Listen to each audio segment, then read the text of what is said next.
दोस्तों, हाल ही में मैंने नेटफ्लिक्स पर एक जबरदस्त मर्डर इन्वेस्टिगेशन मूवी को देखा है, जिसमें 4 रिटायर्ड दोस्त एक ओल्ड एज होम में रहते हुए हर गुरुवार किसी के पिछले मर्डर केस को सॉल्व करने का काम करते हैं। लेकिन दिक्कत ये होती है कि पिछले एक केस में उलझने के बाद प्रेजेंट में भी एक मर्डर हो जाता है और आखिरी में जब दोनों मर्डर्स की मिस्ट्री सामने आती है तो हमारे होश उड़ जाते हैं।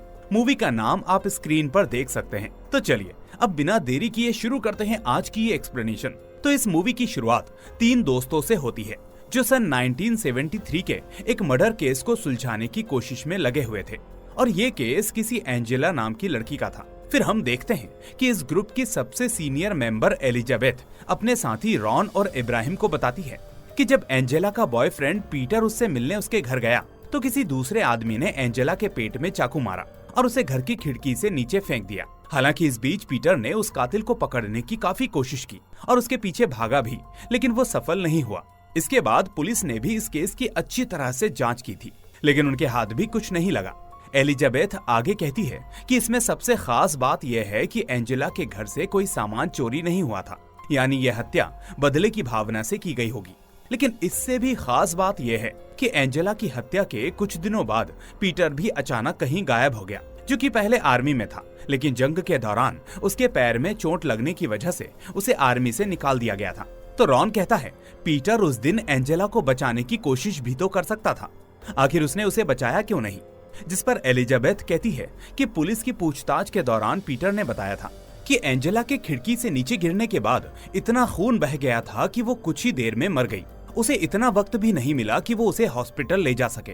खैर, आगे वो कहती है कि अगर हमें इस केस को सुलझाना है तो हमें इसके लिए किसी मेडिकल एक्सपर्ट की जरूरत है। फिर अगले सीन में हमें जोयस नाम की एक औरत अपनी बेटी के साथ बातें करते नजर आती है। दरअसल ये जोयस स्कूपर चेस नाम के एक ओल्ड एज होम में रहने के लिए आई थी। हम देखते हैं कि वो अपनी बेटी को क्लब हाउस दिखाने ले जाती है और इसी दौरान उसकी मुलाकात एलिजाबेथ और उसके साथियों से होती है, यानी ये सब भी इसी Scooper Chase old age home में ही रहते हैं। तभी क्लब हाउस में चल रही इन्वेस्टिगेशन देखकर जोयस सभी से पूछती है, यहाँ तो गेम खेले जाते हैं ना, फिर आप लोग ये सब क्या कर रहे हो? ये सुनते ही एलिजाबेथ जल्दी से सब कुछ छुपाकर कहती है, थर्सडे के दिन यहाँ गेम नहीं होते और हम सभी साथी यहाँ पुराने केसेस की छानबीन करते हैं। अब जोयस उनकी बातें सुनकर वहाँ से चली जाती है, लेकिन इसी बीच एलिजाबेथ ये नोटिस कर लेती है कि जोयस ने एंजेला की डेड बॉडी की फोटो देख ली थी, लेकिन फिर भी वो घबराई नहीं और हंसते हंसते चली गई। इसलिए थोड़ी देर बाद एलिजाबेथ अपने साथियों के साथ जोयस के पास जाती है और फिर बातचीत से पता चलता है कि जोयस असल में पहले एक नर्स थी, इसलिए उसे डेड बॉडी की फोटो देखकर घबराहट नहीं हुई।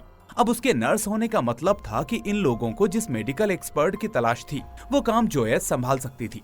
इसीलिए अब एलिजाबेथ जोयस को फिर से एंजेला की फोटो दिखाकर पूछती है कि ये लड़की दूसरी मंजिल से नीचे गिरी थी, तो तुम्हें क्या लगता है उस वक्त उसे बचाया जा सकता था या नहीं? तो जोयस जवाब देती है कि ये ऐसे नहीं बताया जा सकता, क्योंकि उसके वेट का पता होना बहुत जरूरी है, लेकिन फोटो देखकर लगता है कि उसका काफी खून बह गया है, इसलिए शायद बचा पाना मुश्किल हुआ होगा। पर तभी पास खड़ा इब्राहिम कहता है कि एंजेला का वजन लगभग 46 किलोग्राम था, अब बताओ। तो ये सुनकर जोयस कहती है फिर तो इसे बचाया जा सकता था, क्योंकि गिरने का इम्पैक्ट इतना बुरा नहीं हुआ होगा। इसके बाद एलिजाबेथ जोयस से पूछती है, क्या तुम हमारे थर्सडे मर्डर क्लब को ज्वाइन करोगी? वैसे भी हमें एक मेडिकल एक्सपर्ट की जरूरत है। अब जोयस को ये सब देखकर मजा आ ही रहा था, इसलिए वो भी उनके क्लब में शामिल हो जाती है। फिर अगले सीन में हम देखते हैं कि रॉयन नाम का एक आदमी रेस्टोरेंट में अपने एक दोस्त बोगडन के साथ बैठा होता है और Scooper Chase old age home को तोड़ने की बातें कर रहा होता है। दरअसल रॉयन उस ओल्ड एज होम की जमीन का मालिक है और अपने बिजनेस को बढ़ाने के लिए वहाँ लग्जरी फ्लैट्स बनाना चाहता है, लेकिन बोगडन उसे समझाता है कि ऐसा करना मुश्किल होगा, क्योंकि वहाँ के बूढ़े लोग इसकी इजाजत कभी नहीं देंगे। तभी रॉयन कहता है कि मेरे लिए उन्हें हटाना आसान है, लेकिन वो तब हो पाएगा जब मेरा पार्टनर टोनी मेरा साथ देगा।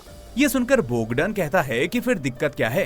तो रॉयन कहता है कि दिक्कत यही है कि वो ऐसा करेगा नहीं, क्योंकि उसकी आंटी मैरी उस ओल्ड एज होम में रहती है और वो उन्हें परेशान करना नहीं चाहता। ये सुनकर बोगडन रॉयन से कहता है कि फिर तो तुम्हें टोनी का साथ देना चाहिए और कोई दूसरी जगह तलाश करनी चाहिए।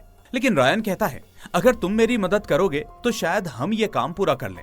वो बताता है कि खुदाई वाले लोग सोमवार को स्कूपर चेज में आएंगे, इसलिए अगर तुम वहां जाकर खुदाई का काम करवाओ तो मैं तुम्हें ढेर सारे पैसे दूंगा, जिससे तुम अपनी माँ का इलाज करवा पाओगे। अब बोगडन मजबूर था, इसलिए वो रॉयन की बात मान जाता है। फिर अगले सीन में हम एलिजाबेथ और उसकी टीम के साथ साथ टोनी और उसकी आंटी मैरी को भी बातें करते देखते हैं। फिर बातचीत के बाद सभी क्लब हाउस की ओर जाने लगते हैं, जिसके बाद जोयस सभी से पूछती है कि वो आदमी कौन था। तो एलिजाबेथ बताती है कि उसका नाम टोनी है और वो रॉयन का पार्टनर है जो इस ओल्ड एज होम की जमीन का मालिक है। वो बताती है कि रॉयन इस ओल्ड एज होम को तोड़ना चाहता है ताकि वो अपना बिजनेस बढ़ा सके, लेकिन जब तक टोनी हमारे साथ है हमें डरने की जरूरत नहीं है, क्योंकि वो ऐसा होने नहीं देगा। अब सभी क्लब हाउस पहुंच जाते हैं, जहां एलिजाबेथ जॉयस को एंजेला के केस की पूरी जानकारी देती है। वो बताती है कि एंजेला के बॉयफ्रेंड पीटर से पुलिस ने काफी पूछताछ की, लेकिन कुछ हाथ नहीं लगा। वहीं वो पीटर पहले आर्मी में था, लेकिन चोट की वजह से उसे रिटायर कर दिया गया, इसलिए आखिर में उसे अच्छा इंसान मानकर छोड़ दिया गया। हालांकि पुलिस डिपार्टमेंट के अंदर पेनी नाम की एक नई ऑफिसर आई, जिसने पीटर से दोबारा पूछताछ की इजाजत मांगी, लेकिन डिपार्टमेंट ने मना कर दिया क्योंकि वो उसे अच्छा मानते थे, जिस वजह से वो केस बंद कर दिया गया और कुछ दिन बाद पीटर भी गायब हो गया। लेकिन फिलहाल जोयस उनसे पूछती है कि आखिर तुम लोगों को ये केस कौन देता है। तो एलिजाबेथ बताती है कि वही ऑफिसर पेनी जो मेरी दोस्त है। हमने ही मिलकर थर्सडे मर्डर की शुरुआत की थी ताकि बंद पड़े केसेस को सुलझा पाएं। लेकिन पेनी इस वक्त हमारे साथ काम नहीं कर सकती क्योंकि उसकी तबीयत बहुत ही खराब है और ओल्ड एज होम के हॉस्पिटल में भर्ती है। फिर हम देखते हैं कि एलिजाबेथ पेनी से मिलने जाती है और उसे एंजेला के केस के बारे में सब बताती है। वहीं पास बैठा पेनी का पति जॉन एलिजाबेथ से उसके पति स्टीफन के बारे में पूछता है। तो एलिजाबेथ कहती है कि स्टीफन की हालत और खराब हो गई है। फिलहाल डिमेंशिया की वजह से उसे कुछ भी याद नहीं रहता और वो भी ओल्ड एज होम में रहता है, लेकिन एलिजाबेथ उसे घर से बाहर निकलने नहीं देती। खैर, अब अगले दिन एक पुलिस ऑफिसर डोना ओल्ड एज होम में आती है और वहाँ के सभी लोगों को होम सेफ्टी का लेक्चर देती है। और फिर काम खत्म होने के बाद वो एलिजाबेथ और उसकी टीम के साथ लंच करती है। आखिर में अब डोना वहाँ से जाने लगती है तो उसकी मुलाकात एलिजाबेथ के ही टीम मेंबर रॉन के बेटे रिची से होती है, जो कि एक बड़ा सेलिब्रिटी है। और फिर रिची से मिलने के बाद वो वापस पुलिस स्टेशन चली जाती है। तभी एलिजाबेथ सभी से कहती है, हम इस लड़की को भी अपनी टीम में रख सकते हैं क्योंकि ये बहुत ही होशियार है और एक पुलिस ऑफिसर भी है। फिर जब वो वापस अंदर जाते हैं तो उनकी नजर टोनी और रॉयन पर पड़ती है, जो एक दूसरे से झगड़ रहे होते हैं। अब रॉयन गुस्से में चिल्लाकर वहाँ से चला जाता है। ये देखकर एलिजाबेथ टोनी से पूछती है, आखिर रॉयन तुमसे किस बात पर लड़ाई कर रहा था। तो टोनी कहता है वो कुछ दिनों में इस जगह को तोड़ना चाहता है क्योंकि वो यहाँ लग्जरी फ्लैट्स बनाना चाहता है, लेकिन मैं ऐसा हरगिज होने नहीं दूंगा। ये सुनकर इब्राहिम कहता है, हमारे ओल्ड एज होम के एग्रीमेंट में साफ लिखा है कि अगर यहाँ कोई दूसरी बिल्डिंग बनेगी तो जमीन के मालिक को हमसे इजाजत लेनी होगी। जिस पर टोनी कहता है, तुम चिंता मत करो, मैं सब संभाल लूंगा। इसीलिए कल मैंने एक मीटिंग रखी है जहां हम तय करेंगे कि आगे क्या करना है। अगले दिन सभी लोग मीटिंग रूम में पहुंच जाते हैं और कुछ देर के बाद रॉयन भी वहां आ जाता है। वो कहता है, मैं इस ओल्ड एज होम के बदले आपको कहीं और रहने के लिए एक अच्छी जगह बनवा दूंगा।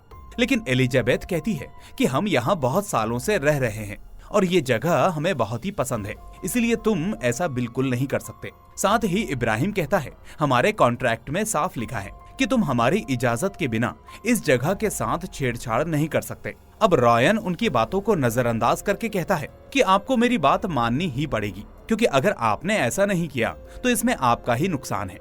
वो आगे कहता है कि सोमवार से खुदाई करने वाले लोग यहाँ आ जाएंगे और काम शुरू कर देंगे, इसलिए आप लोग तैयार रहना। और इतना कहकर वो मीटिंग से अपने घर पहुंचता है। इसके बाद जब वो फोन पर अपने दोस्त से बात कर रहा होता है तो अचानक घर में छुपा एक अनजान आदमी उस पर हमला कर देता है और टोनी को मार देता है। फिर टोनी की मौत की खबर सुनकर पुलिस तुरंत उसके घर पहुंच जाती है, लेकिन वहाँ उन्हें कोई ऐसा सबूत नहीं मिलता जिससे कातिल का पता लगाया जा सके। अगले सीन में जॉयस रेडियो पर टोनी की मौत की खबर सुनकर हैरान हो जाती है। अब वो फौरन अपनी टीम को बताती है कि टोनी का मर्डर हो गया है और ये सुनकर पूरी टीम सदमे में पहुंच जाती है। तभी एलिजाबेथ कहती है कि हम ये कैसे पता लगाएंगे कि टोनी को किसने मारा। तो जॉयस कहती है कि पुलिस इस वक्त एक लिस्ट बना रही होगी जिसमें वो उन सभी लोगों के नाम लिखेंगे जो टोनी को मार सकते थे, इसलिए अगर हमें वो लिस्ट मिल जाए तो हम कातिल को आसानी से ढूंढ सकते हैं। तो एलिजाबेथ कहती है कि इस काम में बस एक ही इंसान हमारी मदद कर सकता है और वो है ऑफिसर डोना। इसके बाद इब्राहिम जल्दी से डोना के पुलिस स्टेशन में कॉल करता है और एक झूठी कहानी सुनाता है कि मेरे दोस्त रॉन को टोनी के मर्डर केस से जुड़ी एक बहुत ही जरूरी बात पता है, जिससे आप कातिल को आसानी से पकड़ सकते हैं। इसलिए अगर आप चाहते हैं कि वो आपसे बात करे तो आपको scooper chase old age home आना होगा, क्योंकि रॉन की तबीयत बहुत ही खराब है। ये सुनकर पुलिस वाला कहता है कि ठीक है, मैं कुछ ही देर में वहाँ पहुँच जाऊंगा। उधर एलिजाबेथ और जॉयस पुलिस स्टेशन में जाकर डोना से मिलती हैं और कहती हैं कि हमें टोनी के मर्डर को सुलझाने के लिए तुम्हारी मदद चाहिए। तो डोना बताती है कि मैं उस टीम में नहीं हूँ जो टोनी के केस की जांच कर रही है, इसलिए मैं आपकी मदद नहीं कर सकती। अब एलिजाबेथ कहती है, अगर मैं तुम्हें उस टीम में शामिल करवा दूं तो क्या तुम हमारी मदद कर सकती हो? तो ये सुनकर डोना खुश हो जाती है, क्योंकि वो भी एक मर्डर केस में काम करना चाहती थी। इसके बाद पुलिस स्टेशन से बाहर निकलते ही एलिजाबेथ इब्राहिम को कॉल करती है और कहती है कि अब तुम अपना प्लान शुरू कर दो। उधर थोड़ी देर में पुलिस स्टेशन का incharge officer Chris old age home आकर रॉन से मिलता है और कहता है, आपको टोनी के बारे में जो कुछ भी पता है कृपया मुझे बताएं। तो रॉन कहता है, मैं बस उसी ऑफिसर को वो सब कुछ बताऊंगा जो कल यहाँ लेक्चर देने आई थी। अब इब्राहिम क्रिस को बताता है कि रॉन ऑफिसर डोना की बात कर रहा है, क्योंकि उसे डोना बहुत पसंद आई, इसलिए वो सिर्फ उसी से बात करेगा। ये सुनकर क्रिस घबरा जाता है, क्योंकि डोना एक नई ऑफिसर थी और जांच टीम में उसे शामिल नहीं किया जा सकता था। लेकिन इब्राहिम कहता है कि सर, आप ऐसे ही उसको अपनी टीम में शामिल करवा लो, चाहे उससे कुछ काम मत करवाना, इससे आपका भी काम हो जाएगा और रॉन का भी। अब क्रिस को ये आइडिया सही लगता है और वो डिपार्टमेंट से बात करके डोना को टीम में शामिल कर लेता है। अगले दिन एलिजाबेथ जॉयस के पास आती है और कहती है कि मेरी एक दोस्त ने ओल्ड एज होम की अकाउंट डिटेल्स निकाली हैं, लेकिन हम उन्हें समझ नहीं पा रहे। मुझे पता चला है कि तुम्हारी बेटी जेनी फाइनेंस में माहिर है, हमें उसकी मदद लेनी होगी और तभी हम टोनी के केस को आगे बढ़ा पाएंगे। तो जॉयस इस बात के लिए राजी हो जाती है। अब सीन में क्रिस अपनी जेब से एक फोटो निकालकर डोना को दिखाता है, जो टोनी के घर से मिली थी। अब डोना फोटो में टोनी के बगल में खड़े इंसान को पहचान लेती है और कहती है, इसका नाम बॉबी है और ये एक बड़ा गैंगस्टर है। दरअसल मैं जिस पुलिस स्टेशन में पहले काम करती थी, वहाँ की पुलिस उसे सालों से ढूंढ रही थी, लेकिन वो कभी पकड़ा नहीं गया। अब फोटो को और ध्यान से देखने पर डोना को पता चलता है कि टोनी और बॉबी के बगल में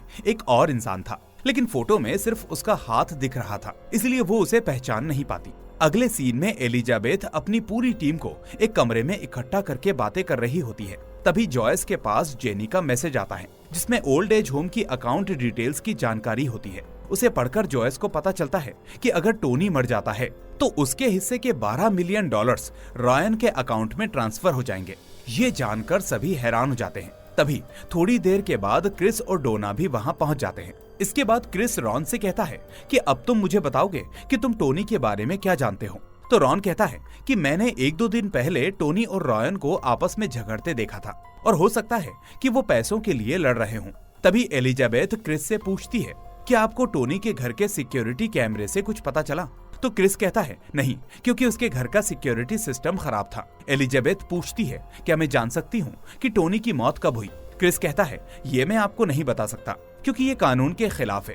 लेकिन एलिजाबेथ कहती है, मैंने टोनी से जुड़ी कई चीजें पता की हैं, इसलिए मैं आपकी मदद कर सकती हूँ। इसके बाद वो उसे जेनी की भेजी PDF दिखाकर कहती है, इससे हमें पता चला कि अगर टोनी मर जाता तो उसके $12 मिलियन रॉयन के अकाउंट में ट्रांसफर हो जाते, यानी टोनी की मौत से रॉयन को बहुत बड़ा फायदा होने वाला था। एलिजाबेथ कहती है, scooper chase old age home के सिर्फ 2 पार्टनर्स नहीं बल्कि 3 पार्टनर्स हैं, और ये बात मुझे अकाउंट डिटेल्स से पता चली, लेकिन वो तीसरा इंसान कौन है इसके बारे में हम कुछ नहीं जानते।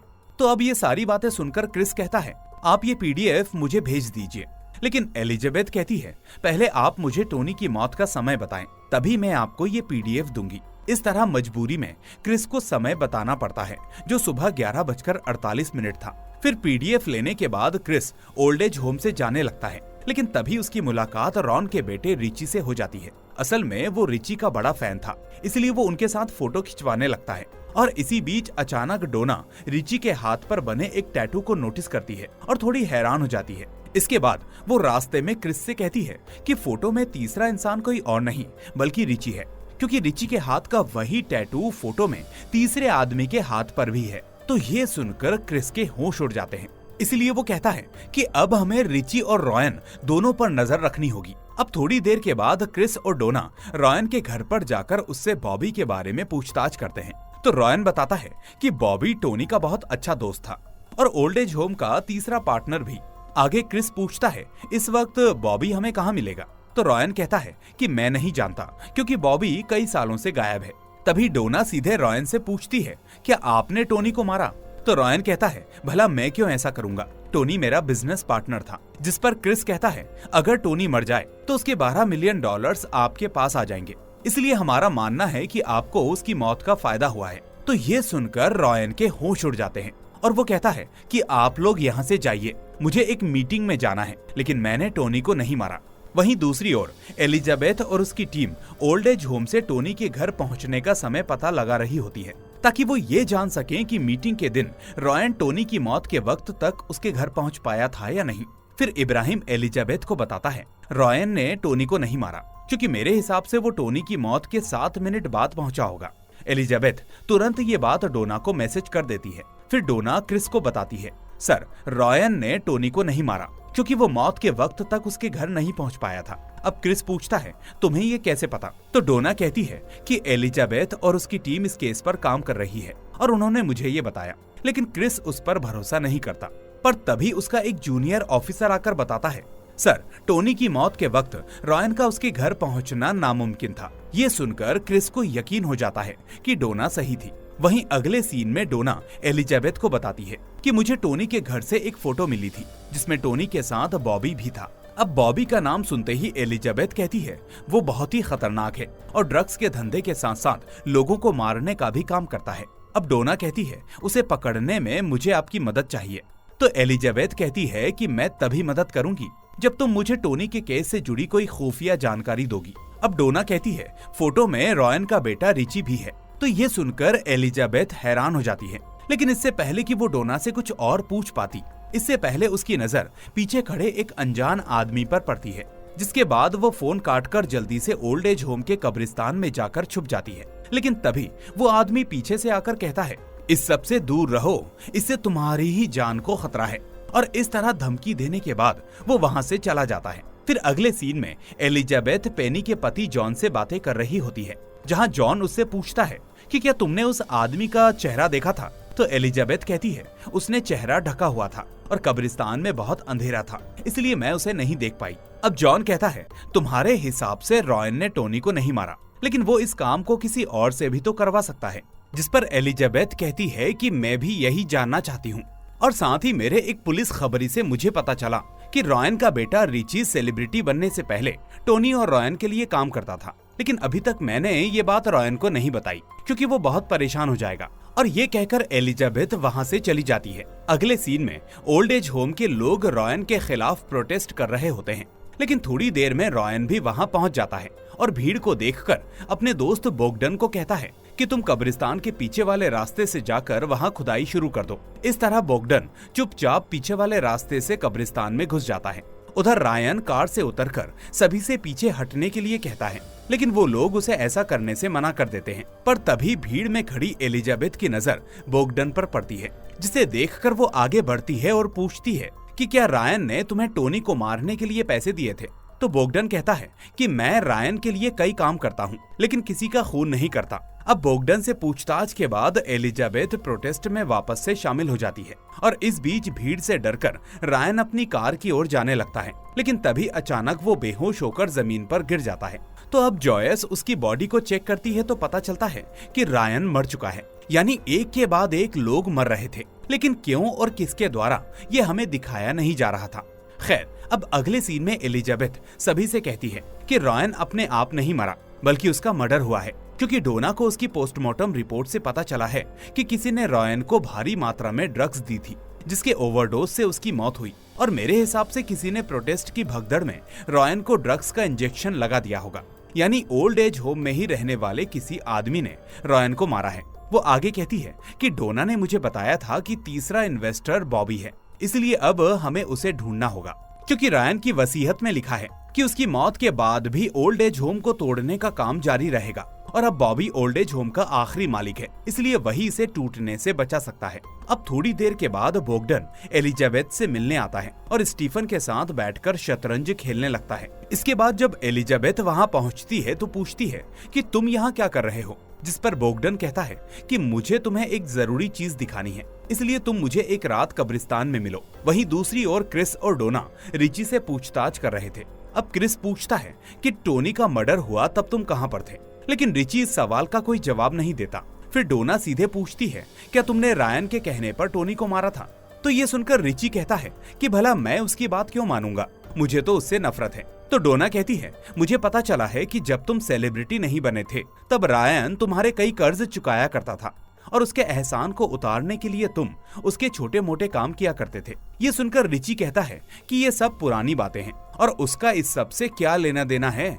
इस तरह जब रिची वहाँ से जाने लगता है तो क्रिस उससे बॉबी के बारे में पूछता है, लेकिन वो इस सवाल का भी जवाब नहीं देता। इसलिए मजबूरी में क्रिस टोनी के मर्डर केस में रिची को अरेस्ट कर लेता है। फिर अगले सीन में रॉन और इब्राहिम ये पता लगाने की कोशिश कर रहे थे कि आखिर ओल्ड एज होम के किस आदमी ने रायन को मारा होगा। तभी रॉन के पास पुलिस स्टेशन से फोन आता है और उसे पता चलता है कि रिची को अरेस्ट कर लिया गया है। उधर रात के वक्त एलिजाबेथ बोगडन से मिलने के लिए कब्रिस्तान में जाती है। अब बोगडन उसे एक कब्र के पास ले जाता है और बताता है कि आज सुबह मैंने ये कब्र खोदी तो मुझे इसके अंदर 2 लाशों के कंकाल मिले, एक ताबूत के अंदर और दूसरा ताबूत के ऊपर। वो कहता है कि आखिर एक कब्र में 2 लोगों के कंकाल कैसे हो सकते हैं, इसलिए मुझे लगता है कि किसी का मर्डर करके उसकी लाश यहाँ छुपा दी गई है।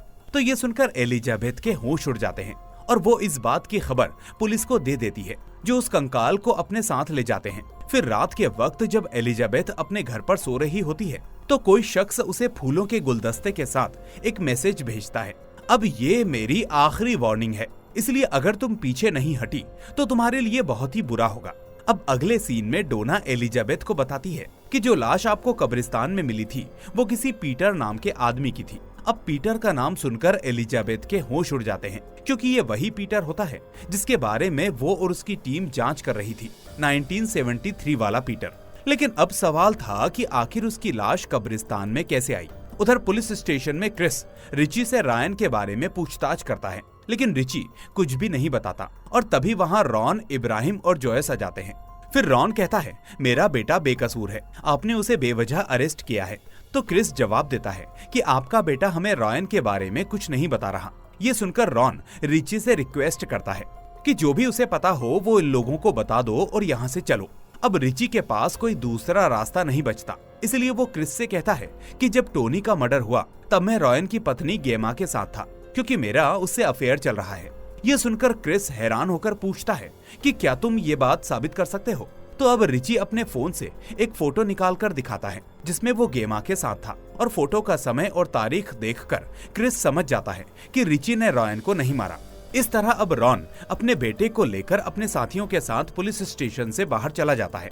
अगले सीन में एलिजाबेथ और डोना फूलों के बाजार में जाती हैं, जहां एलिजाबेथ कहती है कि वो हमें यहीं मिलेगा, जिस पर डोना पूछती है, तुम्हें इतना भरोसा कैसे है कि वो यहीं मिलेगा? तो एलिजाबेथ जवाब देती है कि कल रात मुझे किसी ने फूलों का गुलदस्ता भेजा था और वो फूल बहुत ही ताजा थे, जो तभी संभव है जब उन्हें किसी पास की जगह से भेजा गया हो। इसके बाद एलिजाबेथ गुलदस्ते पर लगे कार्ड का सभी दुकानों से मिलान करने लगती है और आखिरकार उसे वो दुकान मिल जाती है। अब उस दुकान में एलिजाबेथ की मुलाकात बॉबी से होती है, जहां बॉबी कहता है कि मैं तुम्हारा ही इंतजार कर रहा था। अब उसके ये कहते ही साफ हो जाता है कि बॉबी का ही कोई आदमी एलिजाबेथ को धमका रहा था ताकि वो उसे ढूंढना बंद कर दे, और बॉबी ऐसा इसीलिए करवा रहा था ताकि अपनी पहचान पुलिस से छुपा सके। अब डोना पूछती है, क्या तुमने टोनी और रॉयन को भी मरवाया?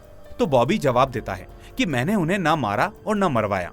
जब उनकी मौत हुई तब मैं प्रिंस खालिद के 21वें जन्मदिन की पार्टी के लिए फूलों की सजावट कर रहा था, क्योंकि मैंने अपने सारे बुरे धंधे छोड़कर ये काम शुरू किया और मुझे इससे खुशी मिलती है। हालांकि मैं ये जानता हूँ कि टोनी और रॉयन की मौत से scooper chase old age home की पूरी जमीन पर मेरा हक हो जाएगा, लेकिन मुझे उसमें कोई दिलचस्पी नहीं है, इसलिए मैं जल्दी ही उसे अच्छे दामों पर बेचने वाला हूँ। अब ये सुनकर एलिजाबेथ डोना को कहती है, तुम बाहर जाओ, मुझे बॉबी से कुछ जरूरी बात करनी है। दूसरी ओर बोगडन स्टीफन के साथ शतरंज खेल रहा होता है।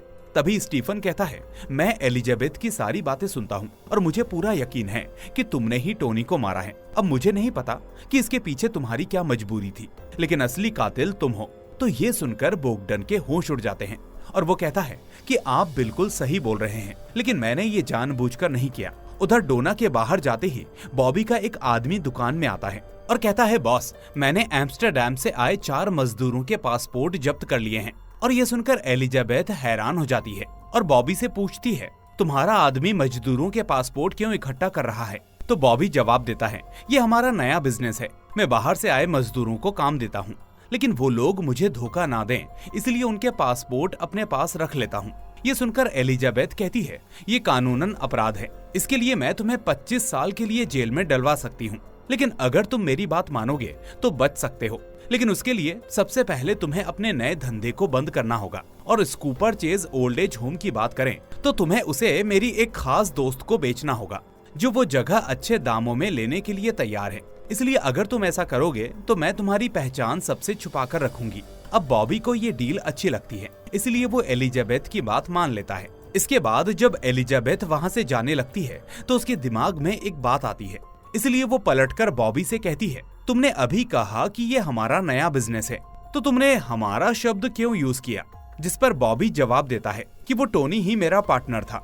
दरअसल बाहर से आए मजदूरों में से कुछ को मैं अपनी फूलों की दुकान में रखता था और बाकी scooper chase old age home में चले जाते थे। तो एलिजाबेथ कहती है, ऐसे तो तुम उनकी आजादी छीन रहे हो। तो बॉबी कहता है, मैं ऐसा नहीं करता था, मेरा काम पूरा होने पर मैं मजदूरों को उनके पासपोर्ट लौटा देता था ताकि वो अपने घर जा सकें। लेकिन टोनी ऐसा नहीं करता था, उसने आज तक किसी मजदूर को पासपोर्ट नहीं लौटाया। और ये सुनकर एलिजाबेथ चौंक जाती है, क्योंकि तभी उसे याद आता है कि बोगडन ने उसे एक बार बताया था कि वो अपनी माँ के पास वापस जाना चाहता है, लेकिन उसके बॉस ने उसका पासपोर्ट रख लिया है और देने से इनकार कर रहा है। यानी अब एलिजाबेथ समझ जाती है कि बोगडन का बॉस टोनी था और अपना पासपोर्ट वापस लेने के लिए बोगडन ने ही टोनी को मारा होगा। दूसरी ओर बोगडन स्टीफन के सामने ये कबूल कर लेता है कि मैंने ही टोनी को मारा है, लेकिन मैंने ऐसा जानबूझकर नहीं किया। वो कहता है कि दरअसल जब मैं टोनी के पास अपना पासपोर्ट लेने गया तो हमारे बीच में हाथापाई हो गई और उसी में टोनी मारा गया। असल में बोगडन अच्छे दिल का इंसान था, इसलिए उसने स्टीफन को सारी बात बता दी। लेकिन स्टीफन को डिमेंशिया थी, जिसकी वजह से वो उसी वक्त सब कुछ भूल जाता है और ये देखकर बोगडन को राहत मिलती है। उधर एलिजाबेथ को डर था कि बोगडन स्टीफन को कुछ ना कर दे, इसीलिए वो फौरन बॉबी की दुकान से ओल्ड एज होम की ओर जाने लगती है। और जब वो पुलिस के साथ ओल्ड एज होम पहुंचकर अपने कमरे में जाती है तो देखती है कि स्टीफन बोगडन की बनाई चाय पी रहा था। वो चिल्लाती है कि तुमने चाय क्यों पी? हो सकता है कि बोगडन ने इसमें जहर मिलाया हो। अब पुलिस को देखकर बोगडन वहां से भागने की कोशिश करता है, लेकिन रॉन आकर उसे पकड़ लेता है। इतने में तभी जॉयस भी स्टीफन को चेक करती है, जो पूरी तरह से सुरक्षित था। एलिजाबेथ बोगडन से पूछती है कि आखिर तुमने टोनी को क्यों मारा? डर और अपनी बेवकूफी की वजह से बोगडन पुलिस से कहता है, आप लोग स्टीफन की बात पर भरोसा मत कीजिए, वो अपनी तरफ से कहानी बना रहा है। डिमेंशिया की वजह से उसे कुछ याद नहीं रहता। लेकिन तभी एलिजाबेथ एक टेप रिकॉर्डर निकालती है, जिसमें स्टीफन शतरंज खेलते वक्त हर चीज को रिकॉर्ड करता था ताकि वो सामने वाले की चाल समझ सके। इस तरह रिकॉर्डर ऑन करते ही बोगडन की सारी बातें पुलिस के सामने आ जाती हैं और वो खुद कबूल कर लेता है कि मैंने ही टोनी को मारा था। और इसके बाद पुलिस बोगडन को अपने साथ ले जाती है। अगले दिन एलिजाबेथ फिर से पीटर के केस पर काम कर रही थी। इसी बीच फाइल में उसकी पुरानी फोटो को देखकर उसे एक ऐसी बात पता चलती है जिससे पूरा केस उलझ जाता है। फिर कुछ देर के बाद वो अपनी पूरी टीम के साथ पेनी के कमरे में जाती है, जहां जॉन भी मौजूद था। अब वो कहती है कि हमने एंजेला और पीटर के केस को सुलझा लिया है। मुझे पता चला है कि पीटर ने जो कहानी पुलिस को सुनाई थी वो झूठ थी, क्योंकि उसने खुद अपनी गर्लफ्रेंड एंजेला को खिड़की से धक्का देकर मारा था। अब पुलिस उसे अच्छा मानती थी, इसलिए उन्होंने उसकी बात पर भरोसा कर लिया था। लेकिन पेनी जानती थी कि असली कातिल पीटर ही है, इसलिए उसने पीटर को ढूंढा और उसे मार डाला। इसके बाद वो जॉन से कहती है कि मैं अच्छे से जानती हूँ कि पीटर की मौत के बाद तुमने ही उसकी लाश ओल्ड एज होम से कब्रिस्तान में छुपा दी थी, ताकि पेनी को मर्डर के इल्जाम से बचा सको। ये सुनकर जॉन पूछता है, तुम जो कुछ भी बोल रही हो इसे कैसे साबित करोगी? तो एलिजाबेथ पीटर के केस की फाइल से कुछ पुरानी फोटोज निकालती है और जॉन को दिखाकर कहती है, ये सभी फोटो जांच के समय की हैं और इसमें पेनी भी मौजूद है। तुम खुद देख सकते हो कि पेनी इस फोटो में पीटर को नफरत की निगाहों से देख रही है। जॉन रोते हुए कहता है, हाँ, पेनी ने ही पीटर को मारा था, क्योंकि वो एक कातिल को ऐसे नहीं छोड़ सकती थी। फिर एलिजाबेथ कहती है, मैं जानती हूँ कि प्रोटेस्ट के वक्त तुमने रॉयन को ड्रग्स का इंजेक्शन देकर मारा था, क्योंकि तुम्हें डर था कि कब्रिस्तान की खुदाई में पीटर की लाश मिलने से पेनी का मर्डर का राज खुल जाएगा। इसके बाद एलिजाबेथ पेनी के कमरे को चेक करती है और वहां उसे ड्रग के इंजेक्शन मिल जाते हैं। अब जॉन रोते हुए कहता है, मैंने ये सब पेनी को बचाने के लिए किया था, लेकिन इसका कोई फायदा नहीं हुआ, क्योंकि ये बेचारी फिलहाल जिस बीमारी से जूझ रही है उसकी वजह से कई सालों से उसने आंखें तक नहीं खोली। मैं जानता हूँ कि तुम मुझे पुलिस के हवाले करोगी, लेकिन इससे पहले मैं पेनी के साथ कुछ वक्त बिताना चाहता हूँ अकेले में। अब एलिजाबेथ उसकी बात मान लेती है, क्योंकि उसे पता था कि जॉन खुद को और पेनी को वही इंजेक्शन देकर मारना चाहता है, ताकि वो दोनों चैन से इस दुनिया से अलविदा कह सकें। और ऐसा ही होता है जैसा एलिजाबेथ ने सोचा था। इसके बाद हम देखते हैं कि scooper chase old age home के सभी सदस्य जॉन और पेनी के फ्यूनरल में जाते हैं, और इसी के साथ ये मूवी यहीं पर खत्म हो जाती है। दोस्तों, अगर आपको ये वीडियो पसंद आई हो तो प्लीज इसको लाइक करके चैनल को सब्सक्राइब कर देना, साथ ही हाइप बटन को दबाकर इस वीडियो को प्रमोट भी कर देना। अब मैं मिलूंगा आपसे अगली ऐसी ही मूवी के साथ। Till then, take care and thanks for watching.